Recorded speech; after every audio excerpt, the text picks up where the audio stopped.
Hello again my friends, this is Bwing's dog and welcome to the channel where I talk about, play, rank and review games on the Evercade old and new. In today's episode we are ranking the Data East Arcade Collection 2 and I'll share my thoughts on it afterwards. Compared to the Toplan collections, this one is a bit of a stonker with 12 games included. Let's hope I can squeeze this all in one video without being ridiculously long. Let's get stuck in. Number 12. And in 12th place is Peter Pepper's Ice Cream Factory, a platformer developed by Data East and released for the arcades in 1984. Chef Peter Pepper, star of the original Burger Time, returns for a new culinary adventure, and this time he's creating delicious desserts. Is it really any surprise? I hate this game. I finally found a game I dislike more than Burger Time, and it's a shop owned by the same bloody arsehole.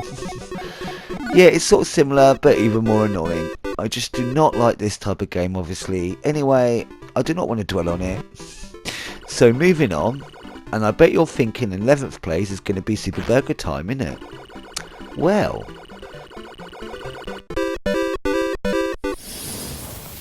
number 11. And in 11th place is Bwing, a vertical scrolling shoot 'em up developed by Data East and released in 1984. In Bwing you take the role of test pilot Telio LaCourse. LaCourse returns from putting the experimental FX-1 fighter through its paces, only to discover his home base has been invaded by the dastardly Gaboonus forces. I think I pronounced that right. Bloody words.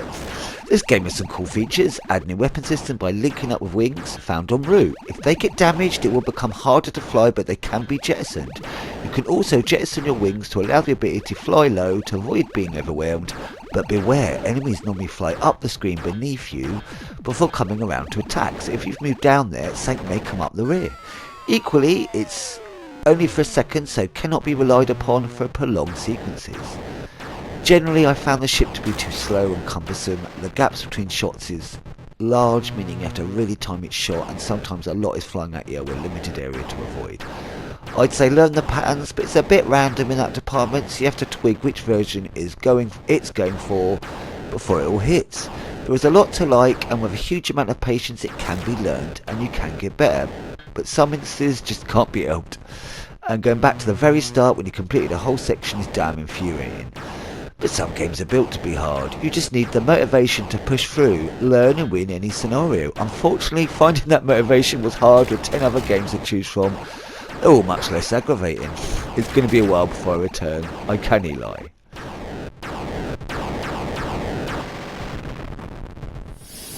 Number 10.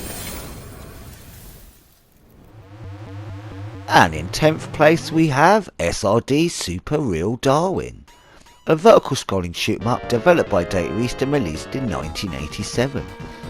In the follow-up to Darwin 4078, you are tasked with saving the planet Lakia from invasion by the Kyo forces.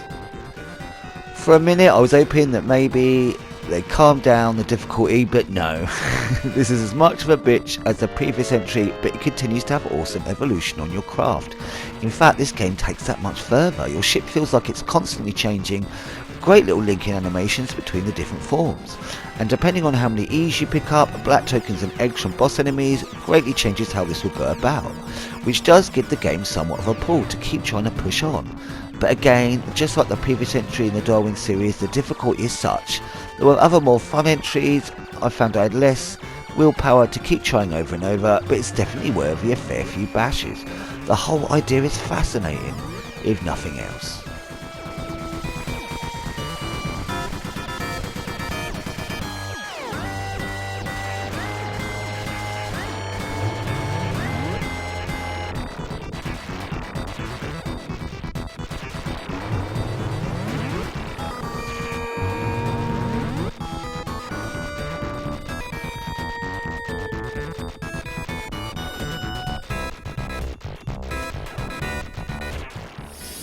Number 9.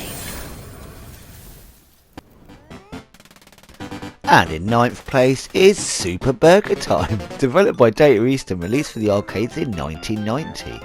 In Super Burger Time, you step into the food-encrusted shoes of Chef Peter Pepper Jr. after his father was brutally murdered by a disgruntled employee using a ladder. Okay, I may have made that last bit up.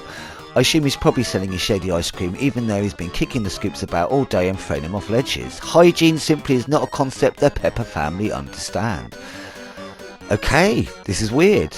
Out of 12 titles, my nemesis made it as far as 9th. What gives? Simple, there is more control over the main character. Yes, this is less frustrating than the previous games mentioned. However, let's not be over generous. This is really as far as I can push it. The main thing that aggravated me in the original has still not been fixed here. The feckin' ladders. Yes, it was me. I murdered his father with the ladder in the library.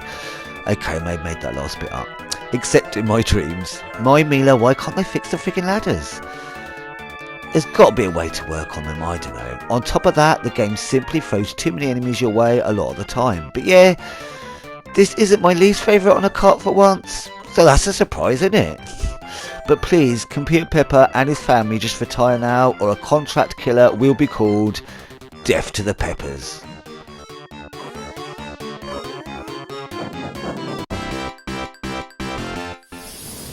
Number 8. And in 8th place it is Crude Buster, developed by Data East and released for the arcades in 1990. Playing as a mercenary hired by the American government, it's your job to retake control of New York City, which is overrun by the terrorist organisation Big Valley after a series of nuclear blasts. I love the fact that we can grab almost anything from the background and use it as a weapon, from signpost rocks and post boxes all the way up to cars. There's a variety of moves outside this, and your guy certainly carries a lot of character. But we've played this before, and this version feels hella slower and chunkier, well that may just be me. I think I prefer the console part, 2 crude dudes on the early Data East console collection.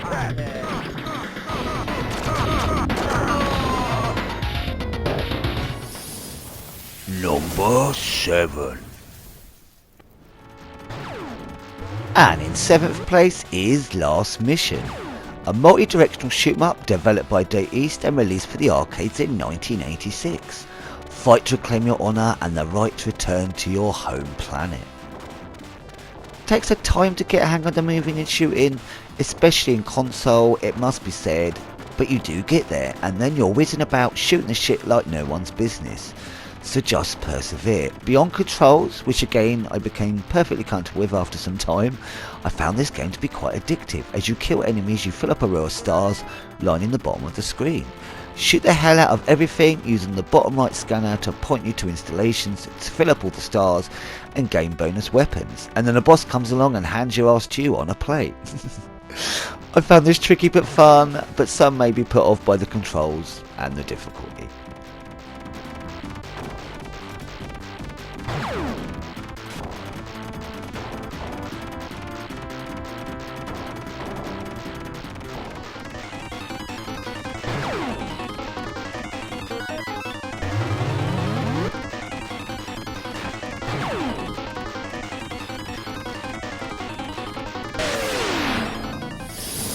Number 6. And in 6th place it is Express Raider, a horizontal scrolling action game developed by Data East and released for the arcades in 1987. You are a train robber in the old Wild West, fight your way past the conductor and train staff, first on the ground then atop the moving train, then after a successful raid, saddle up and ride your trusty horse alongside your next target. I'm surprised at how much I enjoyed this game. It must be stated that jumping forward can be a bit of a bitch at times with console controls, but that aside, my favourite parts are on horseback trying to line up shots to kill the guys who pop their heads up out to shoot. And I do love fighting across the top of each train, trying to avoid the low hanging signs and get to the next carriage before the bomb blows up the connector between. Great fun, a little janky, yes, but in all the right places. My initial play is quite low down my list, but after getting stuck right in, I've really warmed to it and it shot right up to halfway point. This won't be for everyone, I get it, but if you get hooked, you get hooked. You know what I'm saying?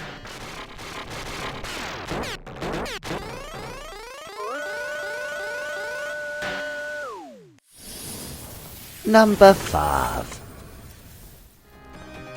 And we're down to the top 5, and in 5th place is Midnight Resistance, an action game developed by Day East and released for the arcades in 1989. Your quest is simple: battle through the forces of the evil King Crimson and rescue your family. Playing this, you realise what a good job they did with the console version. This just looks better and feels grounder in scale. The one drawback in this version, which I think is done better in the console port, is how you angle your shot. In this, you must use the shoulder buttons, either change the aim clockwise or anti-clockwise, and it can take a bit of getting used to. To begin with, you'll mostly be either underturning or overturning, as in the speed, and it can be a bit frustrating. Learning this is the first and main hurdle, but once this is overcome, you can enjoy a really great action-packed game, just with a little more thought needed with each encounter than you'd originally think.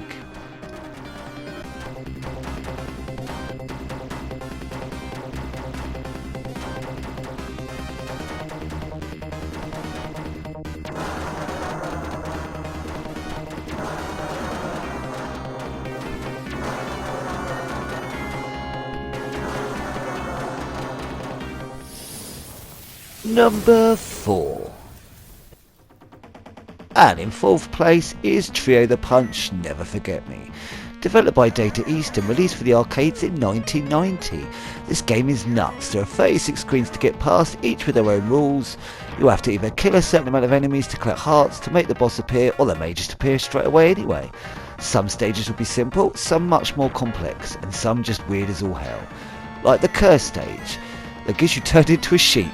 Yes, you heard me right, a sheep, which will stay as you continue your journey through the next stage. Utterly wonderful insanity. There's a choice of 3 characters, each different to control, and a groovy roulette minigame between each stage that can affect things going forward, be it good or bad. Trio the Punch, Never Forget Me, dear, I don't think I ever will.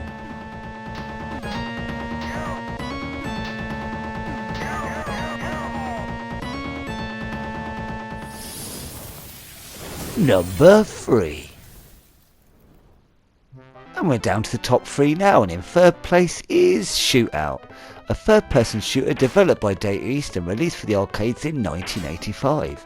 You're on a mission to take down the mob boss, but his gangsters will do anything in their power to stop you. Battle through city streets, amusement parks, bars, hotels and other parts of the town on your way to reach his headquarters.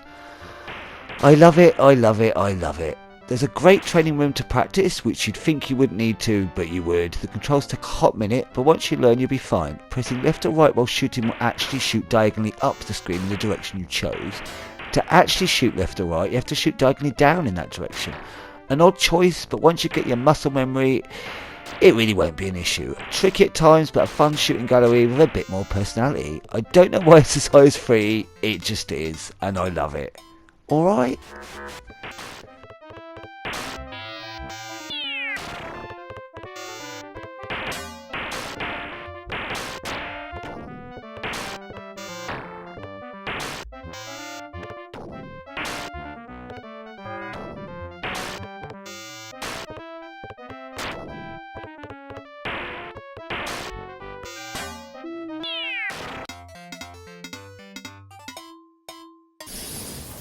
Number 2. And number 2, it's Edward Randy, an action game developed by Data East and released in 1990. As Edward Randy battle against the evil Dark Ogre who intends to set off a weapon of mass destruction, Edward must also protect Charlotte, daughter of a scientist who is working on that weapon, and prevent the ogre from using the prism stone that is the key to unleashing the weapon of mass destruction. An exciting cinematic game for its time, great use of changing camera angles in the early stages, though I must admit it kind of calms down in the second half, feeling like it's repeating itself just in different skins, but lovingly animated skins at that, with nice little neat touches throughout. It takes a bit to get a hang of using the rope to swing to higher rope areas, and you can misjudge and fall off enough, but the game is generous enough not to instantly kill you. I just wish there was a bit more variety in the game by Journey's End.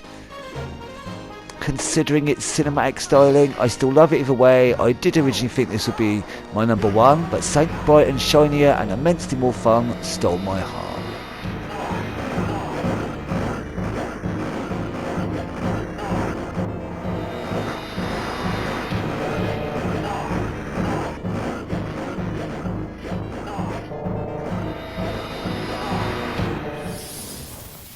number 1. And in first place is JoMa Returns, a single-screen platformer developed by Data East and released for the arcades in 1994. JoMa Returns in the 4th entry in the series, following Caveman Ninja, Congo Caper and Lost in the Tropics.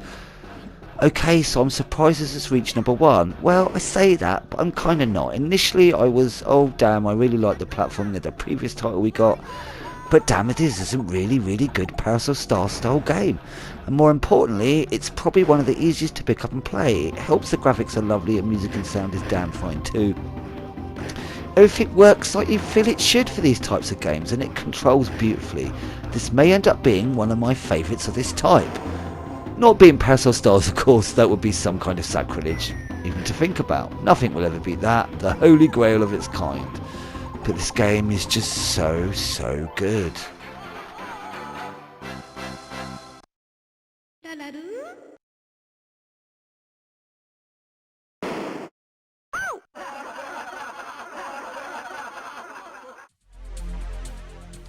And so on to my final thoughts. This is definitely a collection of 2 halves. 5 games I doubt I go back to too often, but 7 games I do really enjoy, and I can see myself coming back over and over, though the 7th is a bit on the fence.